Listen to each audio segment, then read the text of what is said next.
so as I've thought about examples of the role and importance of structure, I've come back to some of the opening lines from Democracy in Education by John Dewey. This is one of the core texts in education.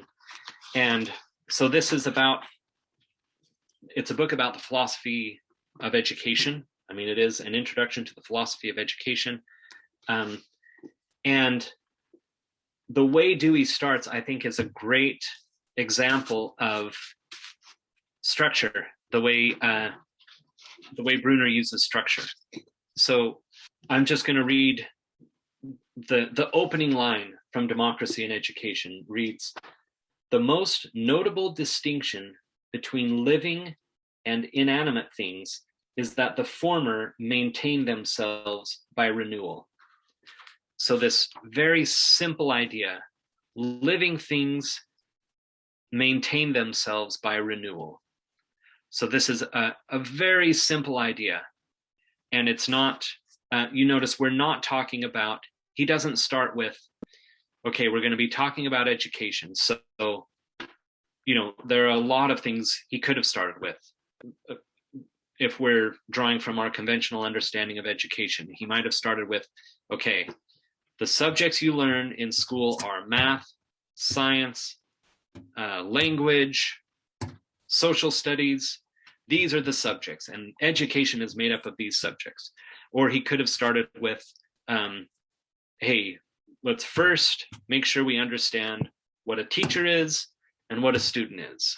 Or let's first walk through what are the school supplies you need, or what do you see in a typical classroom. So all these ideas that are related to education.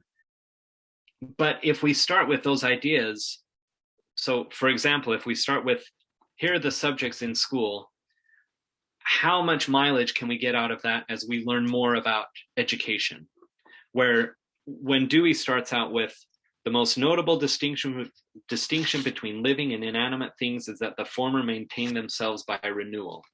So he starts there, he says, okay, living things maintain themselves by renewal.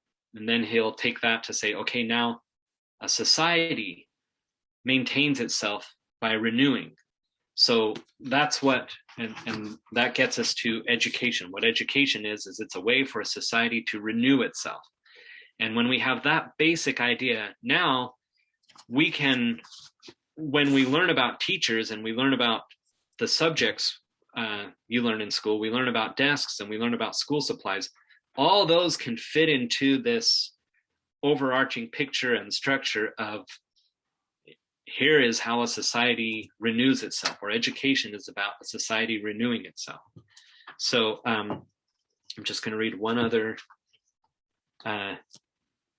section from Democracy in Education, where he kind of crystallizes this.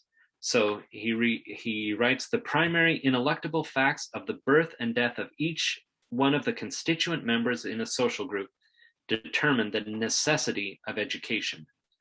On the one hand, there is a contrast between the immaturity of the newborn members of the group, its future sole representatives, and the maturity of the adult members who possess the knowledge and customs of the group." And remember, he's talking about education or living things need to renew themselves.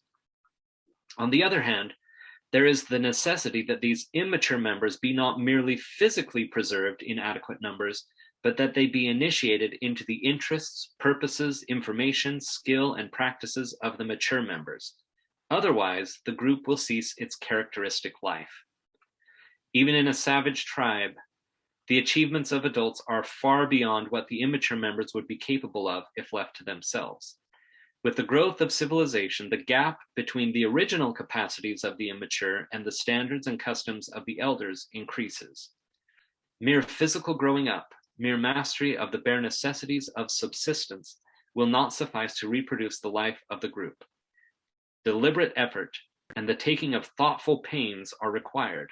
Here's kind of the summary phrase. Beings who are born not only unaware of, but quite indifferent to the aims and habits of the social group have to be rendered cognizant of them and actively interested. Education, and education alone, spans the gap. So again, I'm using this as an illustration of structure for Bruner, how Dewey goes about teaching about education and what's going to be the philosophy of education, is he first starts out with this very general idea that a very young person could understand, that life maintains itself by renewal. Remember that, life retains itself by renewal. We could go through a lot of examples of how life retains itself by renewal. And then he moves from there to, okay, now a society, how does a society maintain itself by renewal? Well, the younger people in that society, they're going to replace the older people in society. So in order for them to replace them, in order for that life, the society's life to continue, they have to learn the ways, the characteristic ways of life of the more mature members of the society. So I think this is a good example. It's not exactly analogous to what Bruner is suggesting, because Bruner is really talking about how we need to design curriculum so that in the primary and secondary schools, the students are getting a good, accurate enough picture that can carry them through to more advanced study. And I'm using this Dewey example as starting with a very basic idea that we're never going to throw out that idea. We're just going to develop it and refine it and deepen our understanding of what this means and what that entails and what it might imply. So when we're talking about education, this idea of life maintains itself by renewal is one of those big ideas that we can really get a lot of mileage out. We can get a lot more mileage out of that idea than something like a list of school supplies, or getting into what a teacher is and what a student is. This bigger idea, we can fit all those ideas into this bigger idea.